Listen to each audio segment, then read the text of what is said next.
देखिए, चुनावी डंका बज चुकी है। हर चुनाव का ऐलान झारखंड में हो गया है। 13 नवंबर को चुनाव होना है बरी विधानसभा में। ऐसे में बरी विधानसभा के जो तमाम उम्मीदवार हैं वो अपना नामांकन करवा रहे हैं और अभी नामांकन करवा करके हमारे साथ आ रहे हैं अकेला जी। और अकेला जी को एंड मौके पर या अंतिम समय में बोलिए कि अंतिम समय में उनको छोड़ दिया गया है, पार्टी उनको नकार दिया है, उनका टिकट कट गया और वो अंततः सपा के साथ वो नामांकन करवाए हैं। सपा से साइकिल छाप के साथ नामांकन अपना करवाए हैं और सीधे इनसे जानते हैं कि इनको कैसा महसूस हो रहा है कि पार्टी का एक झटका, बड़ा झटका दे दिया।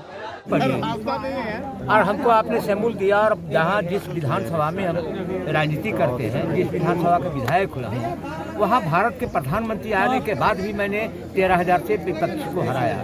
आज हमने कौन ऐसा किया? हमको यह मालूम हुआ कि भाई इस प्रकार से गलती है, जो हमको टिकट काटा गया है तो हमको लगता है, पता है कि लगता है खरीद पोस्ट किया गया है, लोगों ने टिकट बेचने का काम किया है। इसका कितने रुपए का मामला है? 2-3 करोड़, 10 करोड़ से कम है। बड़ी विधानसभा है। आपके सामने 2 प्रत्याशी हैं, कांग्रेस से अरुण साहू। हमारे पार्टी के आला कमान विस्तार पूर्वक चर्चा किए, विचार किए, उसके बाद इनका टिकट काटने का काम किए और एक युवा के ऊपर में भरोसा काम करने का काम किए, एक नौजवान के ऊपर में भरोसा करने का काम किए।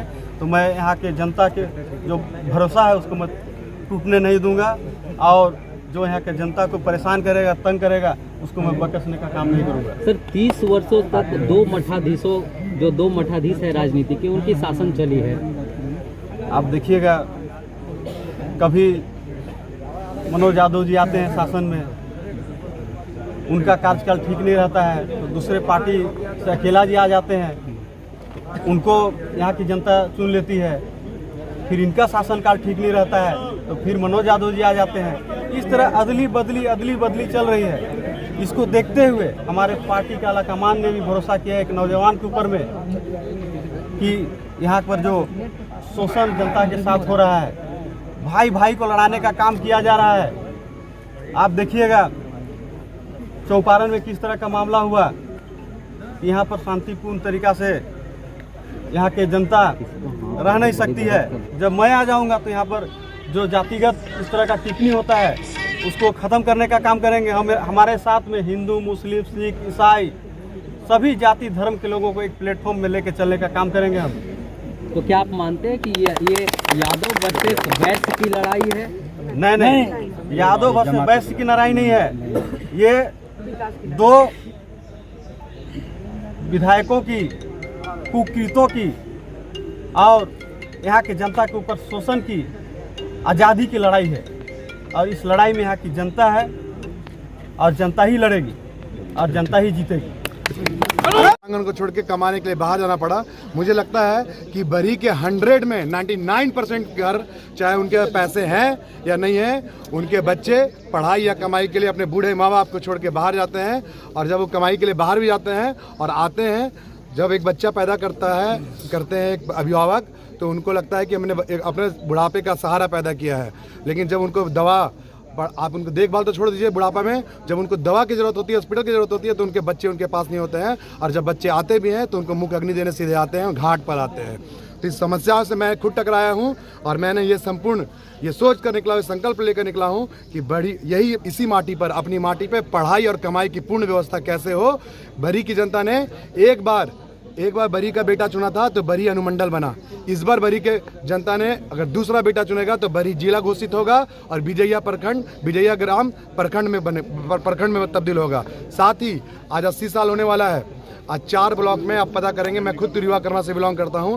आज एक सिंपल ग्रेजुएट की पढ़ाई हम लोग नहीं कर सकते हैं और पढ़ाई पढ़ने के लिए हजारीबाग और रांची जाना पड़ता है। ये संकल्प लेके निकला हूं कि हमारे यहाँ 4 प्रखंड, साथ में एक जो 5वां प्रखंड होगा बिजैया, उस 5वें प्रखंड में कैसे डिग्री कॉलेज खुले, कैसे यहाँ पे रोजगार के लिए कमाई की व्यवस्था कैसे हो, उस कमाई के लिए एक रोड मैप बना के निकले हैं कि इतने सारे जो खेत हैं कैसे यहाँ पे जैविक खेती करके अपने जो दिल्ली और मुंबई और गुजरात के कारखानों में हमारे भाई जो पीस रहे हैं उनको अपने घर पे इसी मिट्टी पे उनकी कमाई की व्यवस्था कैसे करें, इस संकल्प के साथ बरी में निकले हैं। अभी बरी में पार्ट टाइम सेवा कर रहे थे। जैसे आप लोगों ने सुना होगा कि जब 51 बेटियों का विवाह इस माटी का बेटा करवा सकता है, आजीवन संकल्पित हो सकता है। बच्चियों को घर तक शादी का जोड़ा पहुंचाने के लिए आजीवन संकल्पित हो सकते हैं। बच्चियों को प्रतियोगिता परीक्षा की तैयारी कर रही है बच्चियों को पढ़ाने के लिए 400 युवाओं को नौकरी दे सकते हैं। अभिभावकों को तीर्थ यात्रा करवा सकते हैं। तो आप बरी की जनता ये सोच ले कि एक बेटा बिना किसी पद, बिना एक साधारण सा घर में पैदा होकर एक कम उम्र का बेटा इतना कर सकता है। तो आप सोच लीजिए कि आप इस बेटे को अगर आप अपना ताकत देते हैं, अपना आशीर्वाद देते हैं, तो आपका बेटा 5 साल नहीं 5 महीना में अपनी माटी का तस्वीर बदल देगा। क्योंकि एक बेटा ही इस माटी का दर्द और समस्याओं को जो झेला है वही जान सकता है, नेता नहीं। नेता का सिर्फ आज तक ये रहा है कि तुम मुझे वोट दो, मैं विधायक मंत्री संसद बनूंगा और तुम्हारे घर में अगर बनेंगे तो लेबर, कुल्ली, मजदूर, खलासी बनेंगे। आज आप और देख सकते हैं एक जटिल समस्या, आप तिलैया डैम विश्व में प्रसिद्ध डैम है, यहाँ से 4 से 5 किलोमीटर नहीं होगा। और बस उस डैम से थोड़ा सा आप सामने आइए बरी चौक, आज पानी के लिए लोग प्यासे हैं। आप सोच लीजिए यहाँ शिक्षा, रोजगार तो बहुत दूर की बात है, पानी तक नहीं पीने मिलता है। क्यों? क्योंकि क्या पता, अभी मेरी लड़ाई कोई व्यक्ति विशेष से नहीं है, बल्कि मैं अपने पूर्वजों से और बरी के जनता से, अपने अभिभावकों से, अपने भाइयों से, अपने पूर्वजों से पूछना चाहता हूँ, ऐसा क्या हो गया कि आप बेटा नहीं चुन के बार बार गलती पे गलती कर किए जा रहे हैं? आखिर क्यों? इस बार हाथ जोड़ के पूरे बरी के जितने अभिभावक हैं, भाई हैं, युवा साथी हैं, बहनें हैं, सबको यही बोलना चाहूँगा, इस बार अपना मत का जब भी प्रयोग करेंगे तो मत प्रयोग करने से पहले कोई राजनीतिक पार्टी नहीं, कोई बड़ा चेहरा नहीं, कोई बड़ा नेता का फेस नहीं, अगर देख के वोट देना ही होगा तो अपने छोटे छोटे बच्चे के, अपने बेटे का चेहरा देख के अपना वोट दीजिए कि कौन ऐसा इस माटी का लाल का बेटा होगा जो हमारे बेटे की पढ़ाई की संपूर्ण व्यवस्था और जो दिल्ली मुंबई में कारखाने में पीस रहे हैं हमारे बेटे को, उसकी कमाई की संपूर्ण व्यवस्था इस माटी पे कर सके। याद देख के वोट देने के लिए बस मैं यही अनुरोध करता हूँ। क्या कहना चाहेंगे सर? लेट से मिला नहीं, दुरुस्त मिला है और नॉमिनेशन हम लोग कराने जा रहे हैं। इंडिया गठबंधन का उम्मीदवार जो कांग्रेस से है अरुण साहू जी, ये भारी मतों से हम लोग विजय इसको बनाएंगे और झारखंड मुक्ति मोर्चा का सरकार होगा। और यहाँ का लोग मायूसी जता रहे थे अरुण साहब को टिकट नहीं मिलने के कारण, कार्यकर्ताओं में उत्साहित नहीं हो पा रहा था। लेकिन दुर्भाग्य लेट से मिला है हम लोग को, लेकिन दुरुस्त टिकट मिला है। और आपको बता दे रहे हैं कि आप पूरा सर्वे करके देख लीजिए कि बरी विधानसभा में एक नया चेहरा खोजता है लोग।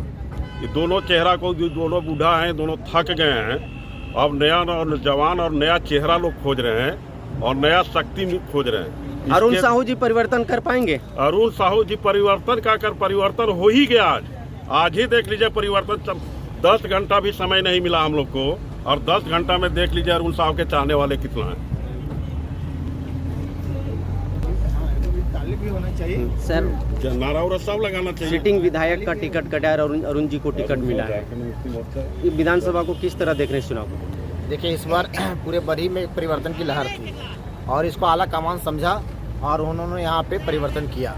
और वो परिवर्तन के बाद जो क्षेत्र में जो दिख रहा है, यहाँ के क्षेत्र में जो लोगों में जो उत्साह, जो खुशी दिख रही है, वो देखने को मिल रहा है कि किस तरीके से कांग्रेस और इंडिया गठबंधन के पक्ष में लोग रोड पर उतर आए हैं। और ये दर्शाता है कि यहाँ पे कांग्रेस और राज्य में जेएमएम की सरकार बननी निश्चित हो गई है। परिवर्तन होगी?